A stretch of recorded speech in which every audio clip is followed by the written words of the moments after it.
Ladies and gentlemen, welcome to the Agency Bud podcast, focusing on helping digital agencies grow and scale. I have with me an absolute rock star in the industry, a man whose name was shouted from the rooftops. I jumped into a Facebook group and I said, who's a legend in this space? And this man's name came to the top of the pile. As I've done my research, I can absolutely see why. He is the founder and CEO of Dream Big Media. He is also the superstar behind the 30K Agency.com, where he takes agency owners and helps them to scale up to 30K a month. And he is none other than Franco Urbaez. Franco, thank you so much for joining me on the call, man. Walter, this is a pleasure, man. Thank you for that amazing introduction, brother. Dude, it is so cool to see. Like, I love when I get somebody that's just had that legendary status put in front of me, and I get to dig in a little bit and find out how did that all come together. Dude, I'm looking at your resume. I'm looking at what you've been able to put together. How did you get started in this? Like, I can see you've come from like running a transport company through into a digital media company, through into being like in the 2 Comma Club, which is amazing. We're gonna talk about that in a minute. How did this get started for you? Oh man, it's a wild. So you mentioned the trucking company, right? So that's actually a family business. I've been an entrepreneur, I would say, since like I was 16 years old. My dad didn't know the language, so he was an immigrant from Venezuela, so he didn't know the language. Here I am at 16 years old, like writing proposals for him and everything like that. And he started off with like a little red van in Manhattan, like literally pointing to his van and just knocking on doors and telling him, "I'll move your box from here to there," right? And then that grew up into a $1 million company. And like in and around when I was like 16, 17 years old, helping my dad out. It was funny because he actually like went back to Venezuela and started to like buy farms and stuff like that before the entire country went down to nothing, right? But essentially he left me like in charge of that business, which was wild because we're on a call right now, so you can see what I look like, but your viewers can't. But I look kind of young. I could look kind of like small and stuff like that. I'm a little guy, but just imagine back then when I was 17 years old, I'm 32 now. I looked like I was 12 or 11, right? And I had to walk into a boardroom and there's all these people with like white hair and like suits and stuff like that. I got like a baggy suit on and I had to do like a proposal for them. And so we ended up pitching an $80,000 a year proposal for a trucking company. I had to handle that, but they're looking at me like, where's this kid? Where's Edgar? Where's my dad? You know what I mean? Where's the dad coming through? Exactly. But it was cool because I landed it, and yeah, man. So that's kind of like how my love for entrepreneurship, actually developed and stuff like that. And until about 3 years ago, we were doing, or 6 years ago now, because that's when it started. But like 2008, 2009, the business went really, really bad. We went from one of our clients bringing in $20,000 a week to pretty much like overnight, just that one client going down to like $3,000, $4,000, $5,000 a week. And it was like, we're hemorrhaging money and stuff like that. So we got into some debt, and I ended up having to take on a day job and stuff like that. And that was my first real experience working in corporate America. And I hated it. Yeah. I hated reporting to a boss. I was waiting for that. Yeah. I hated reporting to a boss and like literally telling me like when I can take bathroom breaks and stuff like that. They were paying me way too much money to do something a chimpanzee could do. No joke. And so I really felt like I was dying on the inside. So then I with $18,000 in my life savings or 401k and stuff, we actually ended up quitting that job and starting up a digital marketing agency. I thought I was intelligent, resourceful, capable to do and figure it out on my own. And it turns out that I wasn't. So we actually blew through the $18,000, had a wife and 2 kids, a mortgage, 2 car payments, and blew through all that money trying to get our first few clients for our digital marketing agency. And it wasn't until I hired one of my first coaches, Russell Brunson, this was about 3.5, 4 years ago now, that I hired him and jumped into the 2 Comma Club X coaching program. And it was through that venture I jumped into organic marketing. I jumped into leveraging Facebook to get clients, starting up my digital marketing agency. Now all of our clients pay us between $2,500 and $5,000 a month, and they're all over the world. Wow. So things have really picked up there. So we've been pretty successful recently, but it wasn't through. So cool, man. But do you know what's amazing is like you've said that I felt like I was smart, I was resourceful, I could do it, and then you were like, but then I realized that I actually couldn't. But do you know what happened then was the catalyst, right? It was oh my God, this is so much stuff that I don't know. Who's really good at this stuff? Reach out to the man, Russell Brunson, okay? Like the CEO of ClickFunnels, unbelievable marketer, incredible dude. Yes. And get that coaching towards the right spot. So like, I've spoken to gold medal athletes, 5-time Olympians, and the value they put on that coaching has been the difference between mediocrity and superstardom? Like, do you put that same thing down? Like, I was reading on the 30K agency. Sorry, I'm cutting you No, off. you're fine. You're fine. No, it's fine. I was reading on your 30K agency side that you literally list out some of the best coaches in the world, and your coaching, which you help people with their agencies.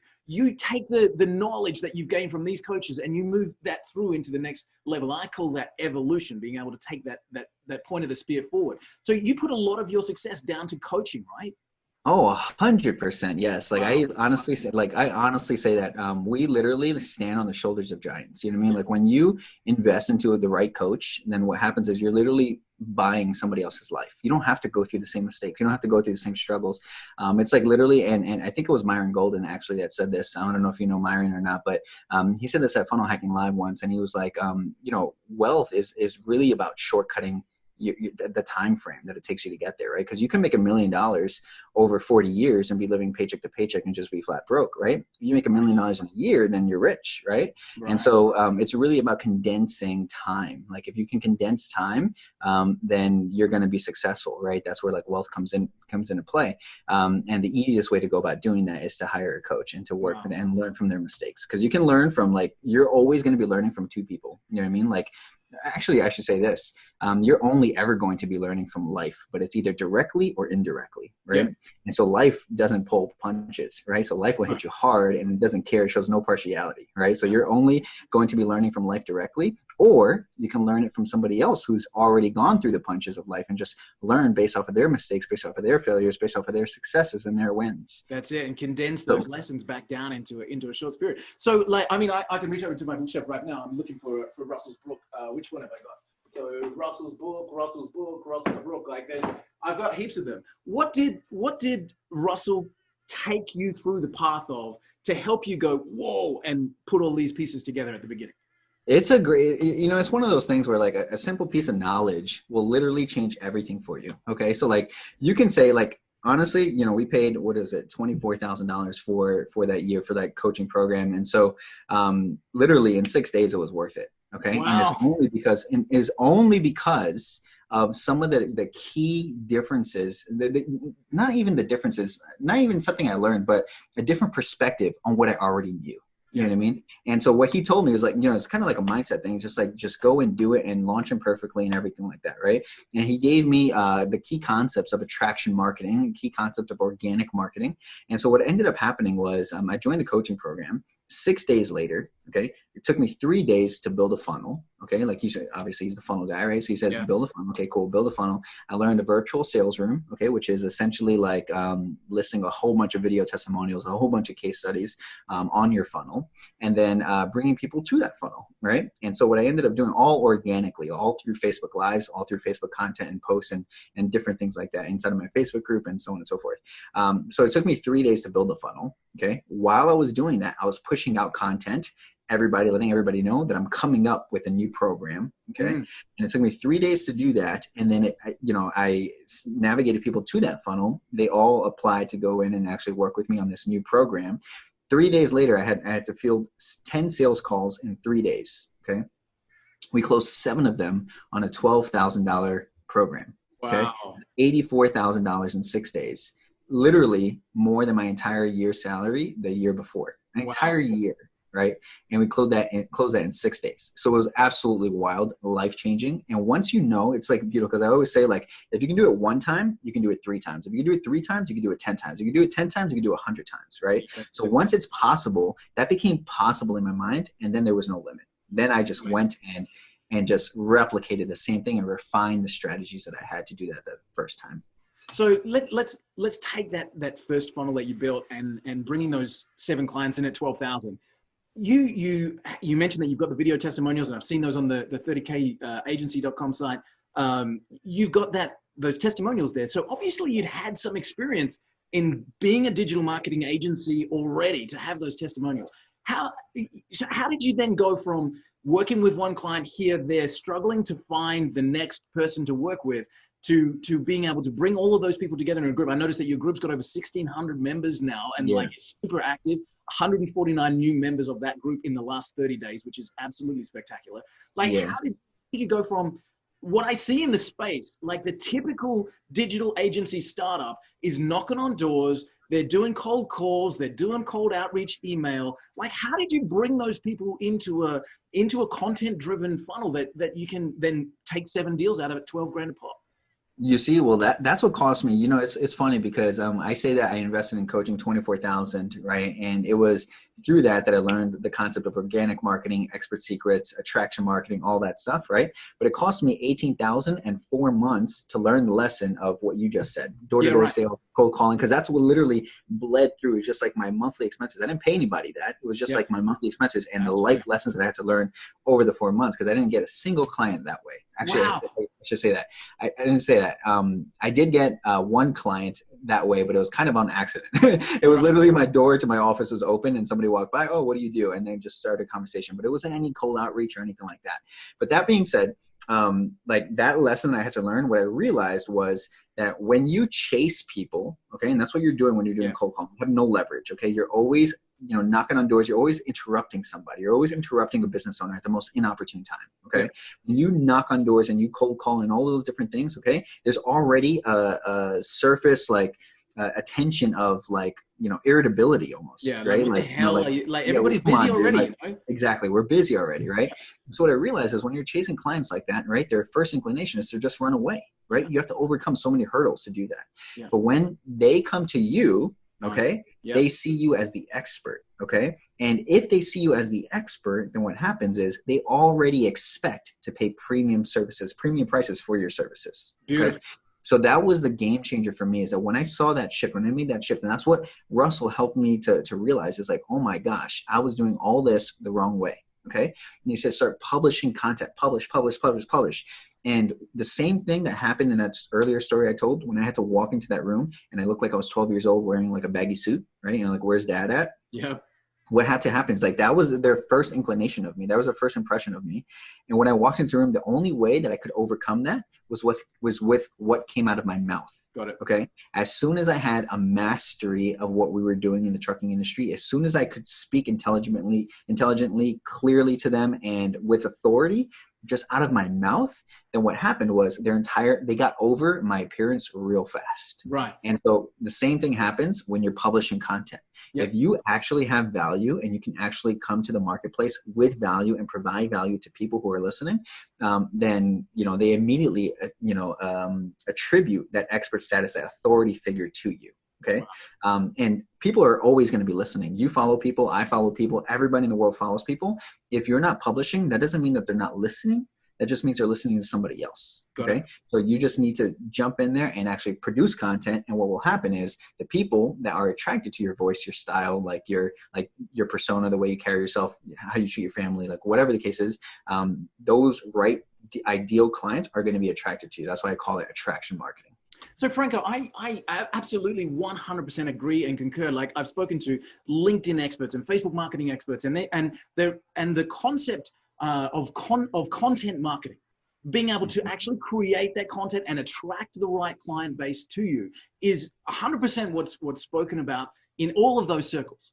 So here's my question. I was reading a book, and I've forgotten the title, it'll come back to me, but it was specifically about digital agencies. And this was somebody that was a digital agency master. And they literally said the problem with being a digital agency is the barrier to entry is so low, right? Yeah. Literally, I can go right now today with 0 skills and say, I'm a digital agent right now. And you know, with outsourcing, we'll get to that in just a second and all that kind of stuff. I can do all that kind of stuff, but I'm not an authority. So how do you feel about borrowed authority? In other words, being able to have somebody who is an amazing person in a particular field, take what they say, post it on your own wall and say, John from wherever said this. I'd really love it because it highlights 3 things for me, A, B, and C. And actually taking that authority from somebody who's a specialist in the field, adding a little bit of your own voice. How do you feel about that content and creation, borrowing other people's authority when you get started?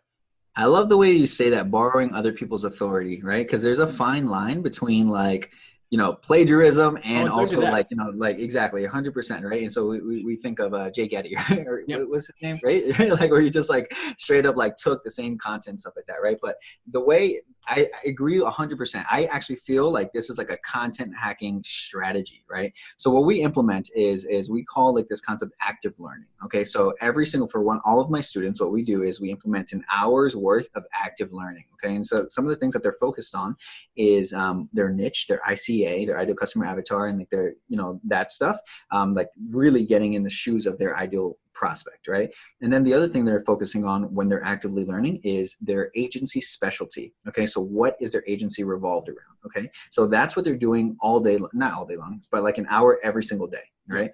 But then everything they learn every single time that you have an epiphany from somebody you learned, something you heard, a podcast, a YouTube, anytime you have an epiphany, share it. Okay. Absolutely. But when you share it with your own flair. Now, what's going to happen is your mind, because of your upbringing, because of your worldview, because of your religious, beliefs, because of like, the way you were raised and like all that stuff, your mind, even without trying, is going to automatically filter what you received, right? You can be like, there's so many people listening to this podcast right now. They can take bits and pieces of everything that we're talking about, and then they're going to receive something absolutely different than the next person. Okay. Every single one of us. So what happens is when you just share it, when you reshare it to the public, what happens is your brain is automatically going to filter that stuff with your own beliefs and worldview and, viewpoints and stuff like that. And what's also going to happen is in the day of, or the last week,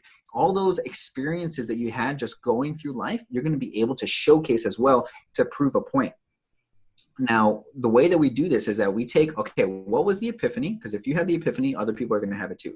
We take, what was the epiphany that you had? Okay. Now, what is the big takeaway? Okay. You have the big takeaway. Now, how do you actually deliver that same point with a different story or analogy? Because nothing is new under the sun, right? Everything's been said before. You know what I mean? Everything's been said before. We're all learning from each other and stuff like that, right?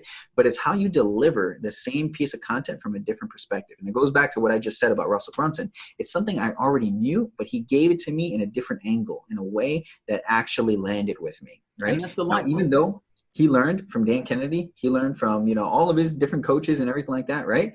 The way he delivers it is entirely different. And because of that, I attribute automatically to him the credit. Absolutely. And the same thing is going to be with your content and when you push it out. People, even though you gave the credit to somebody else, they're going to attribute the credit to you. So let's do it as an example.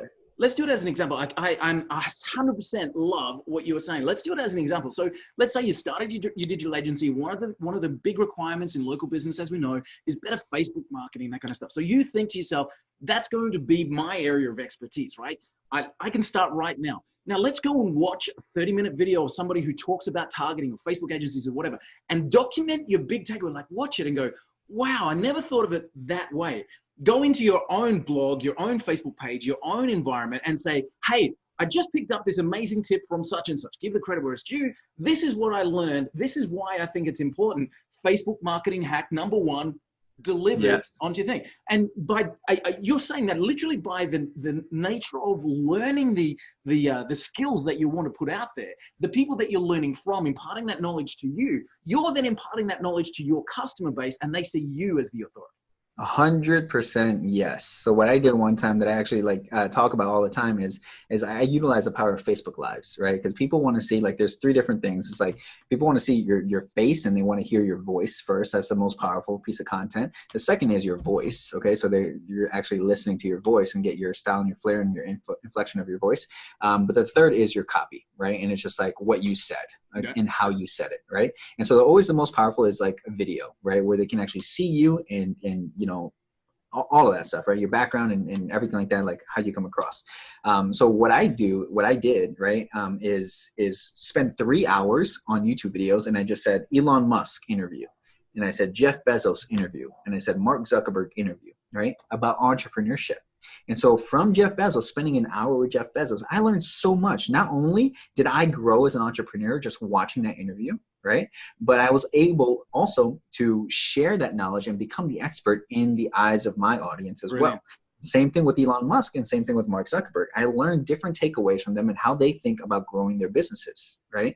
And obviously I want to get to that level. So I'm going to be learning from the people at that level. It only helps me. So what did I do, right? I put a post on Facebook and I said, I just spent the last 3 hours with Jeff Bezos, Elon Musk, and Mark Zuckerberg, right? And I learned so much and stuff like that. I'm going to jump on a Facebook Live and share it all with you. Who wants to join? Drop a GIF, right? And then people are just like dropping GIFs and they're like really, ramping up, like seeing the excitement for what I'm about to share. Did you really spend 3 hours with these people? Yeah, right? yeah.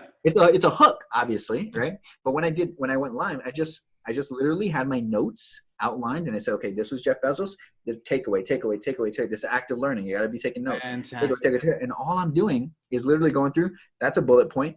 Let me talk about it, and then my brain just naturally, like all of the experiences, all my like the way that I received it, just sharing it as clearly as I possibly can. Right. Really? And when you do that and you focus on your audience and not on yourself, how you're going to be perceived, how you're looking, how people are engaging with you, all those different things. When you just focus on delivering the best value you can to the person that's listening, and you're speaking to one person, right? When you do that, then all of that other stuff that you're worried about and stuff like that just goes out the window. You just focus on giving them the best value possible. I love it. So here's the little whiny voice in the corner that goes, yeah, but Franco, I don't really like going on video.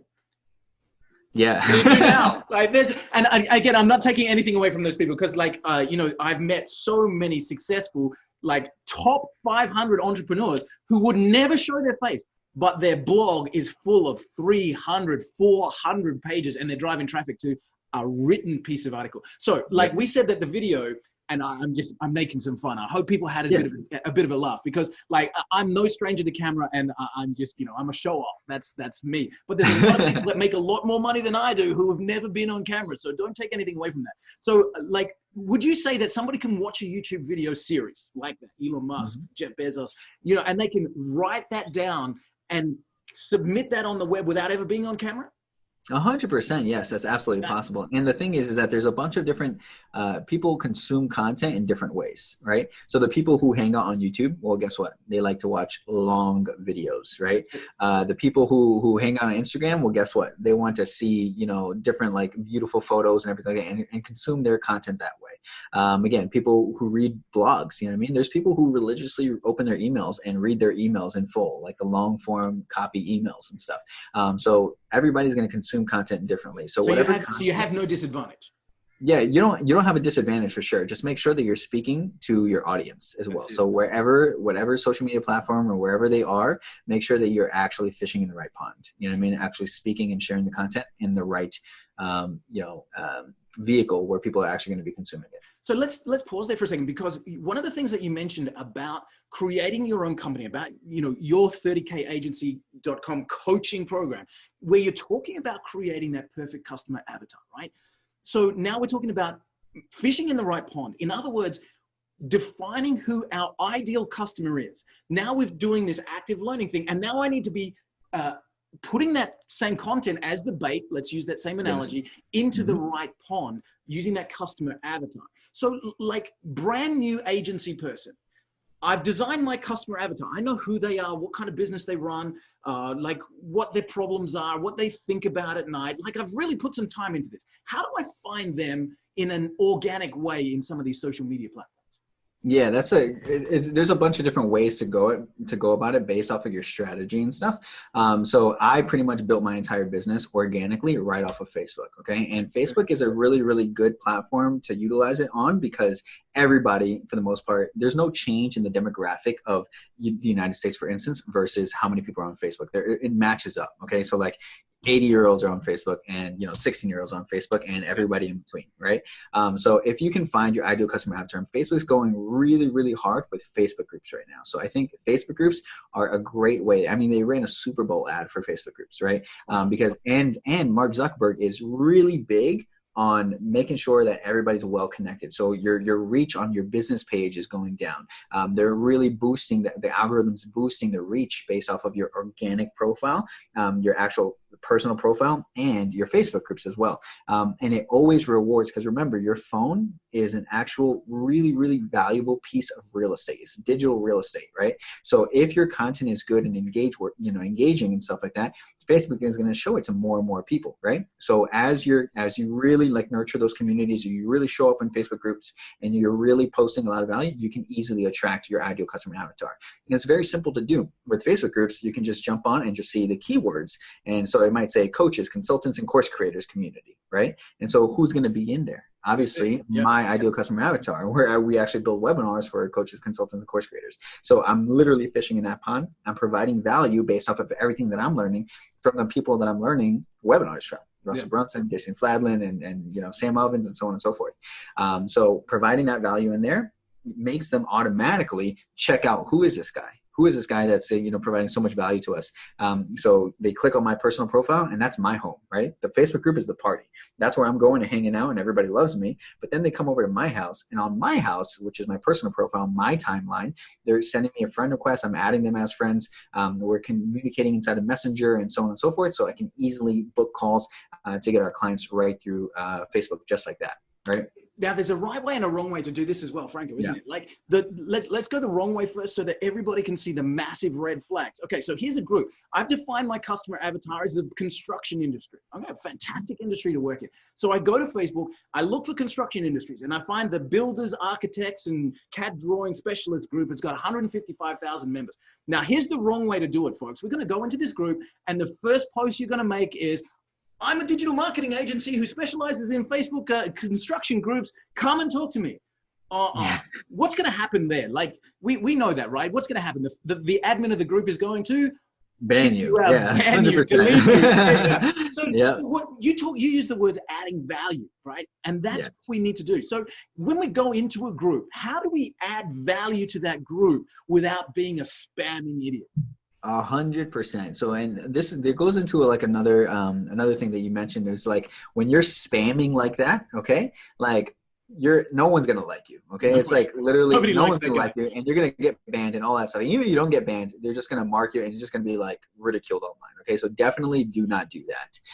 Choosing the right Facebook group is just as important, because if you're in the right Facebook group and there's a whole bunch of people spamming and doing this and it's just out of control, even if you provide value, you're going to be labeled among the spammers. So you really want to make sure that you're choosing the right Facebook groups. But as for how we add value, the first thing is when you're joining a Facebook group, the first thing you want to do is become one of the boys, okay? And the way that you become one of the boys is not doing a post. It's literally going to show you a badge. It's literally going to show you a thing where it says new member, you know what I mean? And like it's okay, cool, new member. And now you're trying to do something very, very easy to see through, right? So the first thing you got to do is hang out in the comments, okay? So see what other people are posting, hang out in the comments and provide value. A lot of the 2 Comma Club Award client, that client came off of me responding to somebody's, actually his comment. He said something along the lines, guys, does anybody know how to do this inside of ClickFunnels, right? And so what I do, I was on my computer, I was just working, and then I opened up Facebook, saw that, cool, I'm in ClickFunnels right now, Loom video, blah, blah, blah, just took him through the process. This is how you do. Grab the Loom link, just drop it in the comment, and that's it. That's it. And just say, here you go, hope it helps, right? And what happened is he literally did a video response inside of the comment and just said, bro, I've been working at this for 2 hours. You know what I mean? Like, and you just went, and all that stuff, whatever, like that. And he banged his chest and he just said, thank you, bro. And that's it. Now he can like move forward, right? And so what happened was that obviously that conversation, culminated in us jumping into Messenger, him like asking me questions. I was providing him value for free and stuff. And then jumped into a phone call conversation, and then where we actually started to work together and did some one-off projects. And then eventually he took us on and, like our agency on to help him build a funnel that got to the 2 Comma Club Award for that client. Made $1,082,000 in sales for him. So through the funnel. Say that again. You've gone on then to make $1,082,000 with that client or for that client because of helping him out with a free tip on a platform that you were already using. And exactly. And in a comment, no less, right? Just because, again, what did I focus on? I didn't focus on how was I going to be perceived here. I didn't focus on that. I just said, he needs some help. Real quick, super simple thing for me to do. Boom, boom. Just showed you how to do it. Hope it helps. And then sent it off.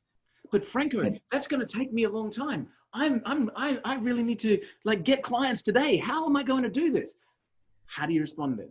Yeah, so great question. So, getting clients today is, I mean, like if you're just looking to, you're not going to look at content marketing to get clients today. You're not going to automatically, like the best thing you can do is just kind of do what I'm doing and boil it down into like a success system, right? So the way that we go about doing it is we have time blocks on our calendar where we're focused on attraction marketing, and we're focused on some core things, which is adding people to your friends list, making comments, okay, like doing this, spending some time in the comments, adding value with people, and then turbocharging that by automatically like sending the friend requests out, and then anybody who accepts you as a friend request, you're automatically going to send a welcome message to you, and your job is to speak with as many people as possible, okay, and then speak through their pain points, okay, and what they're looking for. Let them know what it is that you do and who you serve, okay, and then if it seems like it would be a good opportunity for them, get them onto your calendar, and that's the first thing that you're going to be looking to do. The other parts of that is going to be, filling up your timeline, making your social media profile optimized so that everybody who knows you already knows who it is that you serve and what it is that you do. And you can do that through like a one sentence mic drop. Okay. Nice. I help agency owners scale to $30,000 a month. Shoot me a message, if you're looking to do that, something like that. I help coaches and course creators hit the 2 Common Club using webinars, right? And letting everybody know who it is, because what happens is once somebody knows, for instance, the reason why we're on this podcast is because you asked a question. We didn't know each other before this, right? Like what happened was you asked a question in a Facebook group, who is the best at X, Y, and Z? And then somebody mentioned my name because they knew me, right? They knew of me. And that's pretty much, how things happen. I love it. So you started with $18,000 new mortgage and babies in the family and all that kind of stuff. I can feel the people listening to this podcast right now who have got less than that. Maybe this is crazy times, right? The whole world's gone into meltdown. I can feel the person listening to this podcast going, oh my God, I've lost my job. I've got like $65 in the bank account. And now I need to, do this content marketing is going to take me a long time. I just want to pause for that person, that specific person. I'm talking to you right now. Just pause for a second. Listen to what Franco's saying, because this is a man that has not only created an incredible agency for himself, but then has gone on to create millions of dollars for his clients as well. Now, do you want to take that advice? Absolutely. You want to act on that advice? Absolutely. And I also feel your pain, listener, who's right there sitting there with $65 in your bank account. There's so many ways that you can make money while you're developing the skills of your agency. And I'm just going to bounce a couple of you, Franco. So there's sites out there like Upwork, like Freelancer. So let's say, for example, that your agency is going to focus on content marketing. You're going to focus on Facebook marketing or YouTube or LinkedIn or whatever the situation might be. If you already have some basic knowledge in those areas, which is what I hope as you're getting into a digital agency, if you don't, go and learn and then come back to this step. Yeah. You go onto these sites like Facebook, like a Freelancer, like Upwork, and start doing some gigs. Here's a company that's looking for 2 or 3 articles to be created about a particular topic, and they're paying $500 to somebody who'll do that article. How about you jump in, help that company, charge them less than $500 on the condition that they give you a testimonial. So bringing in some money in pennies so that you can be bringing in your agency clients in tens of thousands. How does that sound for you, Franco? I think that's a terrific strategy. I think that's a terrific strategy. And you got to think through, like, I always say this, is that stop thinking as like your situation, start thinking of the problem that you're solving for your ideal prospects. And in those cases, the people that are actually on Freelancer and on Upwork and different things like that, Fiverr and so on and so forth, those people are looking for one-off gigs that they might need, fix and stuff like that, right? But really what they're looking for are people to solve their problem, right? They're going to go to you over and over and over again, right? And so it's a great way to get your foot in the door with a lot of people. And those one-off gigs are such a good way for you to showcase your expertise, okay? Because when somebody, especially a whole bunch of agencies, are on those things as well, where they're actually looking for people to fill up and build their teams as well. And not only that, the business owners are looking to, and you don't even know, they don't even know sometimes what it is that they want. But when they come across somebody that just completely just like is so good at what they do, they're not only are they always going to come back whenever they have that specific need, but they're going to find a situation area where you can help them out on a consistent basis. And that's also an opportunity for you to jump on a sales call with them at the very end of it, right? Like you do the gig for them, and then you have an opportunity to jump on a Zoom call with them and then present a sales offer or present an offer to them, make it irresistible, and you'll see how you can get some clients real quick. Rock and roll. Yeah. So like you mentioned that your specialty is coaches and consultants building their funnels to millions of dollars using webinars. Like that's what your agency focuses on. And I want to come back to that in just a minute. But since we were kind of hovering around the topic, one of our Agency Bud members actually asked this question and wanted me to front this to you. So this is from Julie. She asked, do you outsource? Do you as an agency outsource any of the work you do? And how do you go about finding your people that you send work to? That's a really, really great question. So it really, like, there's two end results here when you're building up an agency. One, you can have the 10K a month mark and just be living and pretty much doing all your clients. You're handling 2, 3, 4, 5 clients maybe, and you're just running those things, and you can do all that stuff yourself, and then, have your time and all those different things. And that's, for some people, that's all that they want. They want to be able to travel the world, be that digital nomad and stuff like that. And there's no harm in that. There's nothing wrong with that. The other, side of things is the other end result is you can actually build up a true business. Okay. And what a true business looks like is you are the entrepreneur. You're no longer in the weeds doing the work and the client fulfillment for your clients, but you are actually connecting the people who have the problems to the people who have the solutions, right? And so what that looks like is I always paint this picture of a restaurant owner. Okay, so you own a restaurant. Are you the one serving? Are you the one cooking the meals? No, right? You bring in the best chefs. You bring in the best waiters to come in and give an amazing experience to the couple that's coming in on date night, right? That's what you do. You connect the people who know how to do the thing, and then you're connecting them with the people who need the thing done, and then you get paid off of the connection. Right? And so that's you being an entrepreneur, really focusing on building up a dream team. Okay. That's what we call it, a dream team, the best experts in the world, especially with an online marketing agency. It's like so easy to, and I shouldn't say easy, but it's like you literally have access to the entire world, okay? Like through Zoom and stuff like that. I'm not sure where you are, Walter, right now, but we're on Zoom right now. I'm in Pennsylvania, and you can literally, and Australia. I was talking to somebody in, yeah, you're in Australia, exactly. I'm talking to somebody in Hong Kong, you know what I mean? Like I have clients all over the world and you're literally building up a dream team of the best people.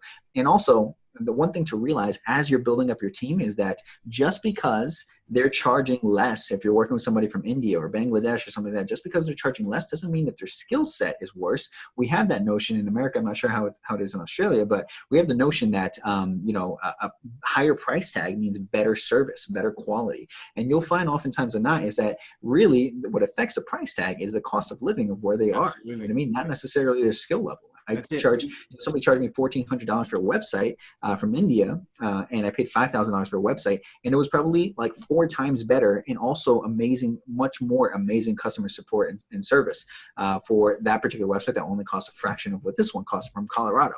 Right. So that's just a little quick life hack and aside. But based off of those 2 end results, you're going to have to determine what you want to do. Right. If you just want to handle everything yourself and become that digital nomad, service those clients well and just be there for them. And they know they're talking to you whenever there's a problem. You just go in and fix it. And you can spend your time doing that, working maybe 10, 15, 20 hours a week. Right.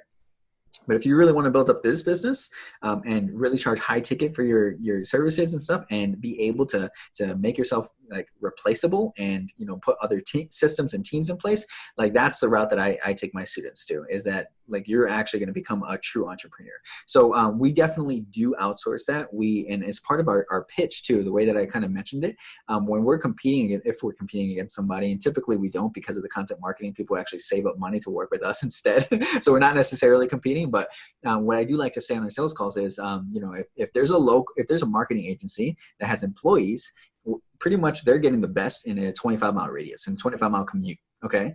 But when you work with us, we literally have the best people in the world. Nice. A whole bunch of experts, like their eyes are on your campaign, making sure that every dollar that you spend is targeting to the right people. It's just like awesome. It's just going to get the biggest return on investment for you. I love that, actually turning that potential negative into a positive, because you're like, the competing agents, as you said, if you do your content marketing right, you're not going to have competitors because they're coming to you, which is just amazing. I love that phrase as well. They save up money to come to you, which I can, again, completely see why.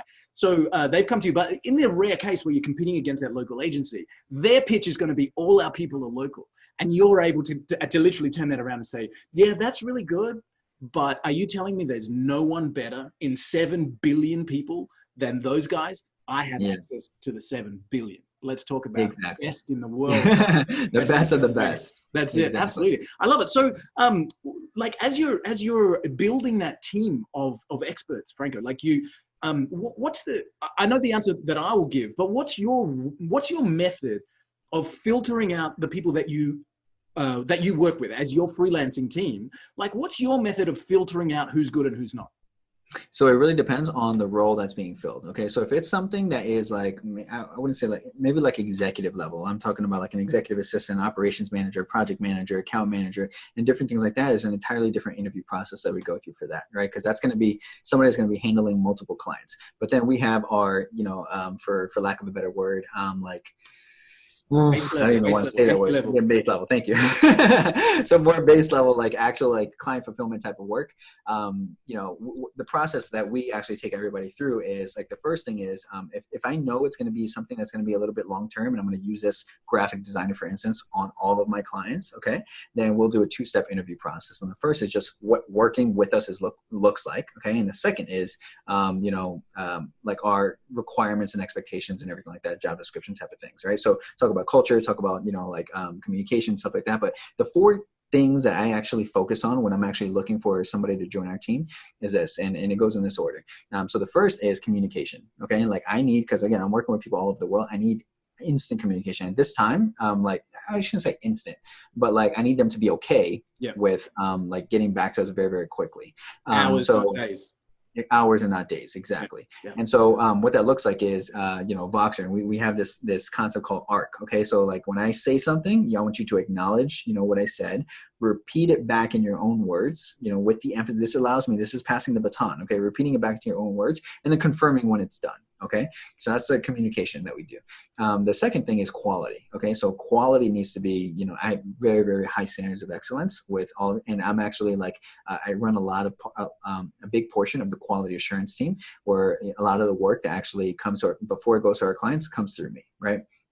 So I need the quality. They need to be absolutely proud of it before they send anything my way. And then I'll, put the tweaks and stuff like that and say, okay, let's fix this before we present it to the client. So nothing gets past the client unless me or a few other people are actually proud of it. And then it gets to the client. Okay. And at that point, it reduces the back and forth communication, because most times I have a higher standard of excellence than my clients do. So there's that, right? So the quality is the second thing. Okay.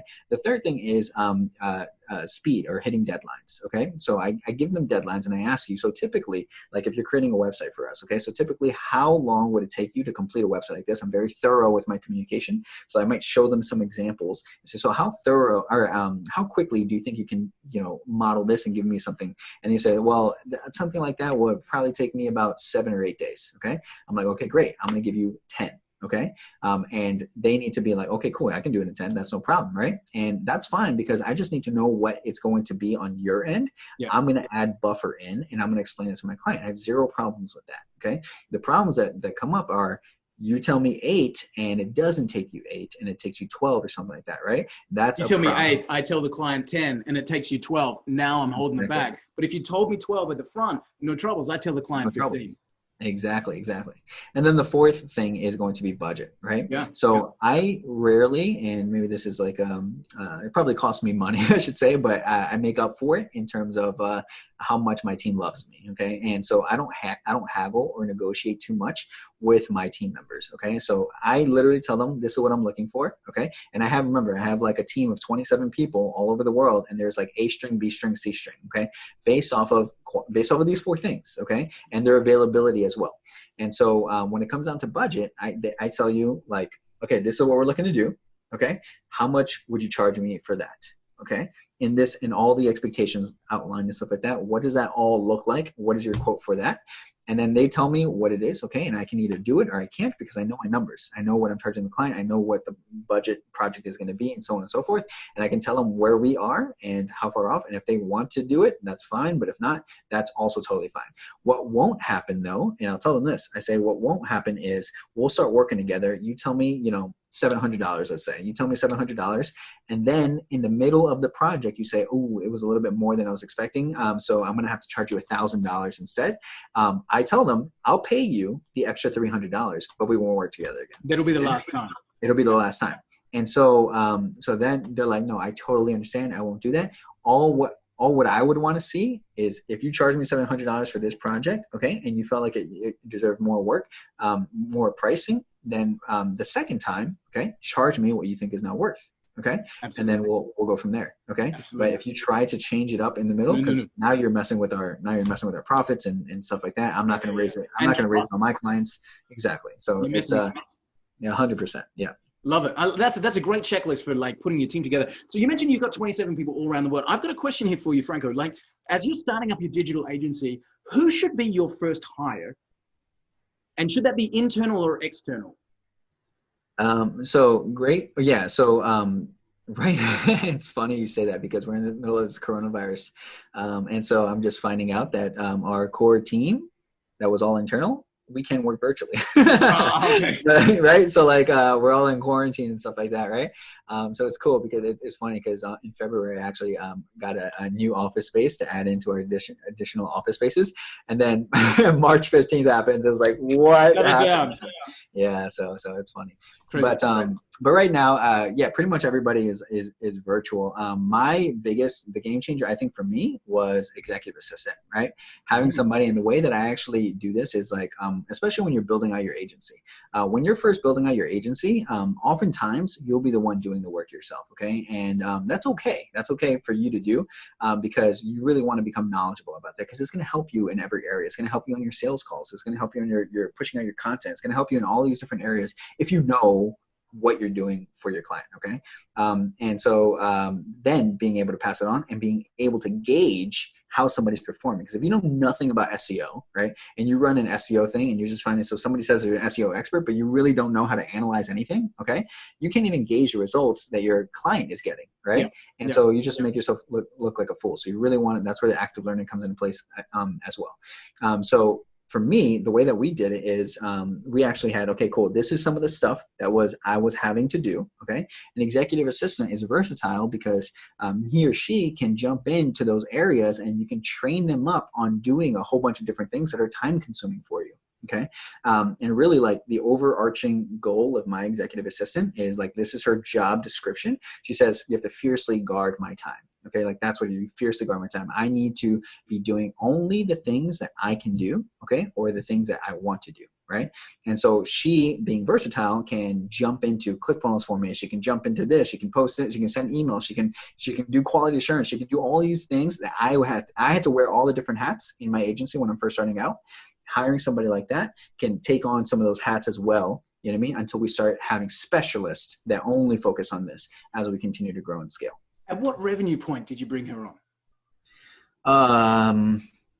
I was probably at around, that's a good question. I don't know. I want to say, I think I'd be making something up. I'd say around $10,000 to $15,000. Somewhere there. Like at the point where you wear, you know, a lot of people have this 10K a month thing, right?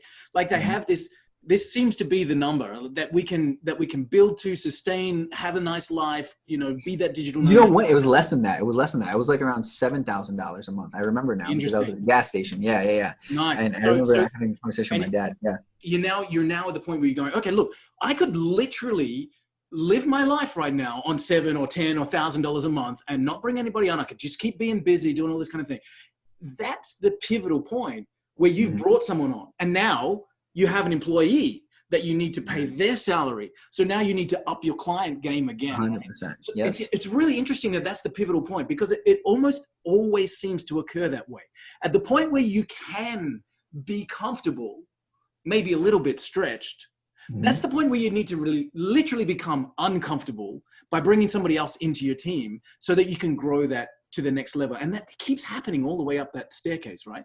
That's the only way that it happens. You know what I mean? It's like, you know, it's never there's two ways to break your business, right? Like one, not enough clients, and then two, scaling too quickly, right? And like you take on too many clients and then the quality goes down and everything like that. You're not prepared for it, right? So there's this fine line. And the way that we do this, and I learned this from Sam Lovins, the way you do this is like you go up and you actually have like a season of growth, okay? And then a season of stability.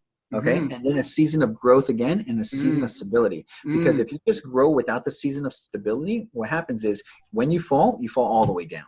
Nice. Right? You go back to that first plateau from like. Exactly. Yeah. Instead of having that season of stability where boom, like now when you fall, like you can get here and then you can continue to like service and stuff like that, all these different things. So when you grow, you season of stability, grow and season of stability. So in that case, what happens is when you're always entering this season of growth, you're always going to be stretched. You're always going to feel uncomfortable, right? But this is what a book that changed everything for me was Profit First. Have you read Profit First, Mike? No. Mike Makevich, something like, I'm not sure. Put a link in the show notes. What's it called? Project First? Profit First. Profit First. Okay. Yeah. And so what that looks like is most generally accepted accounting principles here in the US. I know you're in Australia. I'm not sure if that applies there, but the GAAP here, what that means is revenue minus your expenses equals your profit, right? And people are left over. But most people, entrepreneurs especially, and sole proprietors and like people, solopreneurs, what happens is they want to give so much to their clients. They want to go all out for their clients and make sure and get the best and all these different things. And they end up working for free, even though they're charging $3,000 a month. They're working for free because they're not taking anything home for themselves, right? Yeah. Profit First flips it on their head and it says, okay, revenue minus your profit equals your expenses. And now that keeps you very lean as you're growing your business. That's a really different way to think about it, isn't it? So let's let's put together what we're really here for first, and then minus our expenses. I love it. I think that's a much exactly. And it shows you, and the concept isn't new. It's the way that if you've ever had a W-2, what happens? You know, like you have what you make and then you have what you take home, right? And what comes out first? Like taxes, right? Like that's what, like the taxes are coming out first, and then you take and live off of what you take home, right? That's right. And so the same concept applies in your business, right? Like pretend like the taxes are being taken out already, and then you have to live off of whatever you have coming in. So if you treat your profit that way, you'll always have a cushion as you scale, as you have those seasons of growth, you'll always have a cushion because you're always taking profit. You actually have 5 different bank accounts for my one business where we literally have an income and expenses, operating expenses, commission bucket, profit, taxes. And we're literally like, money comes in here and then it gets dispersed into all the buckets, right? And we always have a saving, a cushion where we're cash flow positive in that sense. We're not necessarily scared of the seasons of stability, because what happens in the season of stability is you're still going to have a churn rate. People are still going to fall off and stuff like that. If you're not bringing on new clients to fix that while you're doing training for your team, while you're building out the systems, while you're refining the onboarding process, while you're doing all these different things, okay, you still are cash flow positive. And then you go into your season of growth and then you're testing what you just built. Right. Now we're bringing in clients into this new way of doing things. Okay. And then checking for the collateral damage and so on and so forth. So it's exciting, man. Wow, man. I love it. Like I can see your hat, like you put that on and you just like literally go into business growth mode. And I can see the wheels turning as you're explaining that. I love it. How long did it take you to feel like you had a handle on this stuff? I don't feel like I have a handle. Nice answer, man. That's an awesome answer. Yeah. It's brilliant. I love it. Yeah, no, like one of the things that I say is I'm where I'm at because I'm not good enough yet. Okay. So I always think of that. Like I am where I'm at because I'm not good enough yet.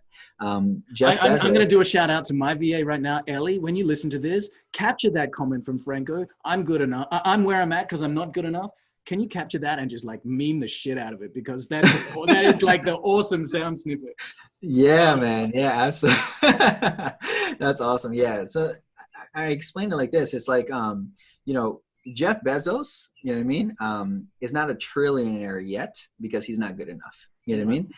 Can he be? Yeah, if he knew enough, right? If he focused his time enough, right? And stuff like that. We always have a level to get to, right? So I always say like there's other areas, like other people have done so much more with so much less. You know what I mean? Wow. Than I have, right? So because of that, it's always like a striving. I'm very competitive. So it's always like a striving for me. It's just like what else can I learn? What else can I implement?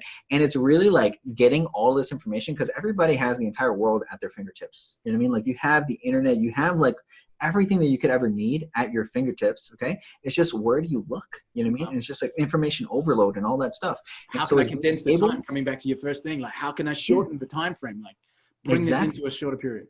100%. And being able to ask questions and just ask questions. That's the thing. You know what I mean? Because like what you're doing when you're searching Google or YouTube and stuff like that, you're asking questions, but now you got to take all this time to really wade through a lot of the crap. You know what I mean? Instead of getting like pointed answers to your questions that literally change the game. I'm sure so many people, we've talked about so much. I don't know how we're affecting so many people. Like, I'm sure a lot of people are having like, their mind blown. Like go back and watch this again or listen to this again, guys. Get your notepads out. Yeah, but it's like you see that. So like actually having the ability to get pointed answers to the things that you're struggling with. That's the master skill, right? That is 100%. literally the master skill. Like no matter what industry you find yourself in, the master skill is, what do I need to learn? Where can I find the answers from? And how can I get that information now? Like that's, I tell my kids that all the time, like that is the master skill. No matter what problem you're faced with, if you can find the answer, you literally have the world at your fingertips. You can do anything in your life so long as you can find the answers to the problems that you face. Right. Yes. And that's exactly, I love it, man. I absolutely love it. Franco, I'm so respectful of your time. Like the hour that we spent here has just been absolutely incredible. Can I ask you, as we like, again, with that utmost respect, knowing what you know now, having constructed the incredible business that you have, and again, we're going to put all the links to the 30K agency system on our notes. The smmaSuccessSystem.com is your other site. Like you're taking people and coaching them through that system. We're going to put all those links there. But knowing what you know now, if you had to start again, what would you do differently? What are the major lessons that you've learned that would help you accelerate at a faster pace? I would focus a lot more on getting good at content and focus on like, because you make money when you can influence and persuade people with the power of words and images. Okay. And so like, if you can have a mastery over your words and your images and persuade somebody to take a desired action, it's the greatest skill set. You'll never have to worry about money again. You know what I mean? If you master that skill set, the way that you master that skill set, right, is by learning from other people who are really, really, really good at it. And so that's what I would have done differently. I would have stopped trying to do it all myself and started learning earlier on from the people that have already like broken through those barriers and stuff like that for me already, and just learn from them. I think that's $1 million 60 seconds right there. Yes. That's what I would focus on. I love it, man. So I'm going to, again, let you get back to your family and your time, and I really appreciate it. What are your goals from here? Like, where will you take Dream Big Media? What is your big projects? What will we see for you on the horizon? Hey, that's awesome. So thank you for the question. So right now, actually, like, cause again, like I teach aspiring entrepreneurs how to start and scale a digital marketing agency to $30,000 per month. The way we go about doing it is through everything we talked about today: attraction marketing, content marketing, and so on and so forth. I've actually created, and we do that primarily through Facebook. You can get a lot of your clients through Facebook. So I've actually created a new software that actually helps people be able to automate their organic marketing. And those turbocharges where I was sending out the friend requests, sending out the welcome messages, Messenger CRM, and so on and so forth, that is what we're currently building right now to help make the process easier, because it's my goal to help the world like be able to start up a business and be very, very successful and very, very lucrative a lucrative business venture, which is a digital marketing agency, give them the knowledge, the accountability, the support, the community, the tools, the resources, the network, like literally everything that they need to be successful. I just want people to come in and be able to execute with all of the strategies and guidance and everything like that we provide. So Dream Big Media, that's like the short-term goal. Dream Big Media in the future is, I called it Dream Big Media instead of marketing, because Dream Big Media just opens the door to a wide range of possibilities and stuff. I'm a true big dreamer at heart, where I take risks and I actually feel like I can change the world. And so the people that I work with have that internal feeling as well. And so we're going to be providing more content that is actually helping a lot more aspiring entrepreneurs be able to take action on their dreams and seeing how they can actually do that, and utilizing the digital marketing agency to be the launch pad for their success. Fantastic. Okay? That's all Dream Big Media and everything we're looking to do in the future. But on a personal note, I want to grow my personal brand to a position where, you know, when you are an influencer, when you have a good following and everything like that, people naturally listen to you. And so I want to be able to use that platform to advance God's kingdom. And my heart is, as a Christian, my heart is to advance His kingdom with the platform that He's given me. And so I want to do that as well. So that's all. My personal. Unreal, man. I'm in awe. I'm in awe of being able to spend this time with you, man. And those goals sound to me like it's going to be an incredible ride. I can't wait to hear about it. Come back and tell us like how things are going, especially once that software is released. Come back and let us know, and you know we can send some people your way, because that sounds like incredible as well. Franco, thank you so much for the time, for the chance to meet with you. I can feel the passion that you have for taking people from where they are and growing their own lives into, more successful spaces. What's amazing for me is that it is an abundant universe. You know what I mean? Like, as you bring more people into that digital marketing space, there's an inclination that says, but aren't you creating more competitors for yourself? The answer is no. What you're creating is a bigger pie. You're not taking a smaller piece. So you're not reducing the size of the pie that's out there. You're making the pie bigger so that everybody gets a bigger share. And I absolutely love it, man. Thank you so much for the generosity of your time. I'm going to put all the links underneath the video to your sites. People can go and hook up with you, follow along with what you're doing. I know that that's huge value for them. And again, man, just thank you so much for your time. I really appreciate it. Absolutely, Walter. Thank you so much. It was such a pleasure to be here. Awesome, man.